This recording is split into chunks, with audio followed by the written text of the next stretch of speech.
اچھا، کچھ باتیں تو ظاہر ہے اب کلیشے ہی بن چکی ہیں، ہم کچھ مخصوص دنوں پر کچھ باتوں کے متعلق جلتے کڑتے ہیں، بات کرتے ہیں اور پھر خاموش ہو جاتے ہیں، کیونکہ خاموشی کے سوا نماڑوں، مسکینوں، غریبوں کے پاس اور کوئی چارہ بھی نہیں ہوتا۔ ظاہر ہے پاکستان ایک جمہوری اسٹرگل کے نتیجے میں بنا تھا۔ یہ بہت بڑی بات ہے کہ 23 مارچ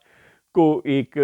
جمہوری طور پر ایک اجلاس کے دوران ایک قرارداد منظور ہوئی، جس میں ایک سیاسی جماعت نے فیصلہ کیا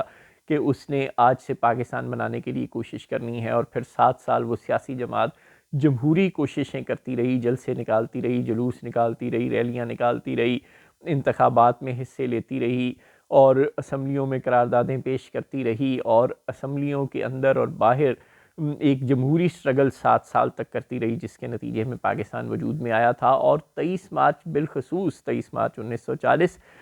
نقطہ آغاز تھا اس جمہوری جد و جہد کا، جس کے نتیجے میں پاکستان بنا تھا۔ لہٰذا اصولاً تو 23 مارچ کو ایک پاکستان کا کوئی یوم جمہوریہ ٹائپ چیز ہونی چاہیے تھی، جیسے کہ ہندوستان مناتا ہے۔ ہماری جمہوریت کی اور ہمارے جمہوری رہنماؤں کی عظمت کو سلام اس روز پیش کیا جانا تھا، لیکن پتہ نہیں کب کیسے کیا ہوا کہ اس دن پریڈ شروع ہو گئی، اور یہ پورے کا پورا دن ہی اہل قوت نے تقریباً ہائی جیک کر لیا۔ ظاہر ہے جب سیاست کا ادارہ کمزور ہوتا ہے، جب جمہوریت کا ادارہ کمزور ہوتا ہے، جب سیاستدان اپنے مستقبل کو، اپنے حال کو، اپنی زندگیوں کو پلیٹ میں رکھ کر آمروں کے آگے پیش کر دیتے ہیں، جب وہ کہتے ہیں کہ آپ مائی باپ ہیں، چونکہ آپ کے پاس بندوق ہے تو آپ ہی ہمارے مستقبل کے فیصلے کیا کریں، آپ ہم بندر ہیں، آپ ڈگڈگی بجائیں، ہم ناچتے ہیں، تو جب وہ ناچنا شروع کر دیں تو پھر نچانے والے تو دنیا میں بہت ہوتے ہیں۔ لہٰذا جہاں اہل قوت یا طالع ازما اس بات کے مجرم ہیں کہ انہوں نے پاکستان میں جمہوریت اور جمہوری روایات کو پنپنے نہیں دیا، وہیں ظاہر ہے سیاستدان بھی برابر کے شریک جرم ہیں کہ انہوں نے ناچنے کی آپشن کو قبول کیا، انہوں نے انکار نہیں کیا۔ کتنے لوگ ہیں جنہوں نے ذوالفقار علی بھٹو کی طرح تختہ دار پر جھولنا پسند کیا، یا عمران خان کی طرح اڈیالہ جیل میں قید رہنا اور ڈیل کی آفرز کو بار بار ٹھکرانا پسند کیا۔ بہت سے لوگ ایسے ہی ہیں جنہوں نے کبھی نواز شریف کی طرح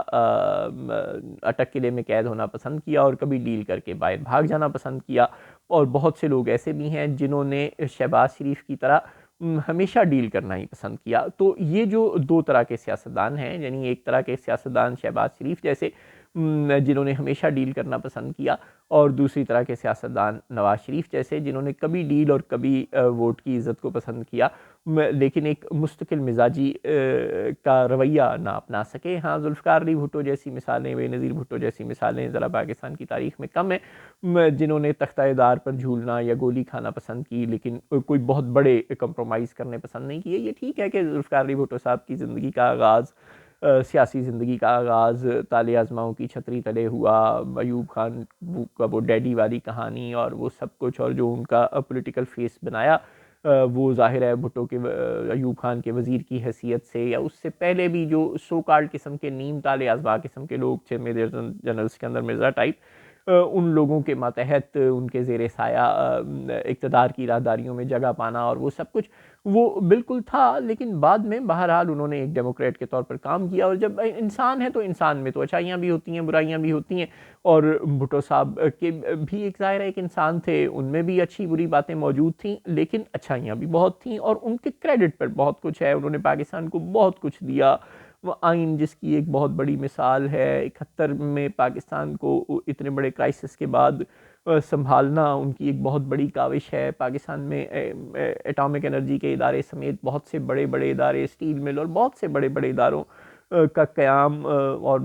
چین جیسے دوستوں کے ساتھ پاکستان کے اچھے تعلقات، یعنی کہ بہت کچھ ہے ذوالفقار علی بھٹو کے کریڈٹ پر۔ تو برائیاں اور غلط فیصلے تو پھر سب کرتے ہیں، انسان خطا کا پتلا ہے، وہ اچھے برے کام اپنی زندگی میں کرتا ہے، ہم سب بھی کرتے ہیں۔ اگر ذوالفقار علی بھٹو صاحب نے بھی کیے تو کوئی بڑی بات نہیں، انہوں نے بہت سے اچھے کام بھی کیے، لیکن آج کے سیاستدانوں کو بہرحال اپنا چہرہ ضرور آئینے میں دیکھنا چاہیے اور یہ جاننے کی کوشش کرنی چاہیے کہ انہوں نے ایسا کون سا اچھا کام کیا، کوئی کیا بھی یا نہیں، اوپر لے کے کیا جانا ہے انہوں نے۔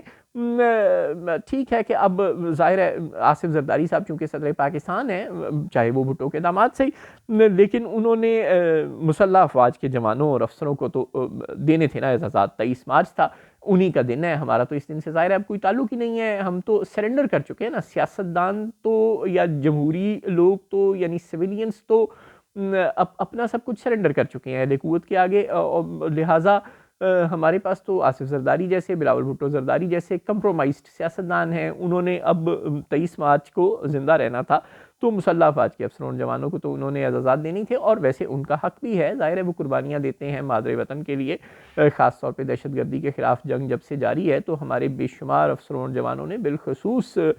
سپاہیوں نے، چاہے وہ پولیس سے تعلق رکھنے والے ہوں، چاہے وہ فوج سے تعلق رکھنے والے ہوں، انہوں نے بے شمار قربانیاں دی ہیں جس کی پوری دنیا کی فورسز کی تاریخ میں مثال نہیں ملتی۔ یہ بہت عظیم لوگ ہیں، ان کی عظمت کو جتنا بھی سلام پیش کیا جائے تھوڑا، ان قربانیاں دینے والے جانثار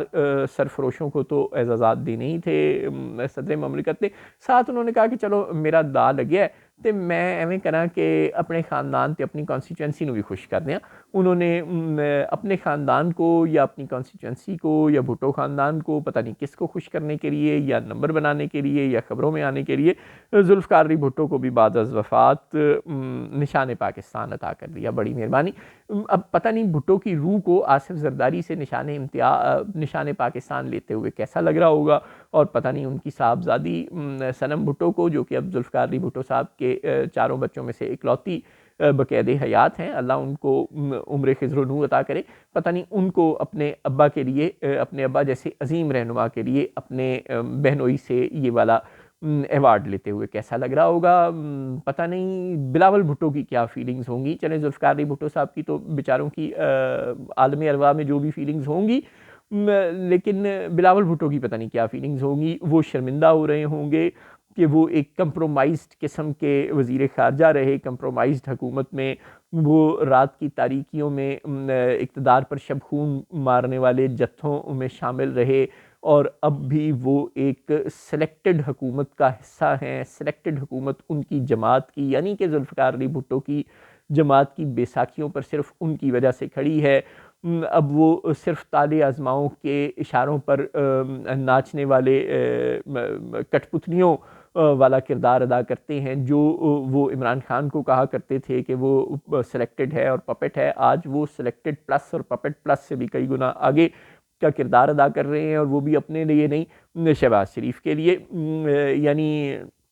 نچانے والا کوئی اور ہے، ناچنے والا کوئی اور ہے، اور ناچنے میں مورل سپورٹ ادا کرنا صرف بلاول بھٹو کا کردار ہے۔ تو یہ جو ایک سپورٹنگ ایکٹر کا رول ادا کر رہے ہیں بھٹو کی جماعت پر قبضہ کرنے کے بعد ان کے نواسے بلاول بھٹو صاحب،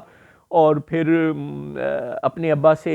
اپنے ایسے عظیم نانا کو ایوارڈ لیتے ہوئے دیکھ کر پتہ نہیں ان کو کیا لگ رہا ہوگا۔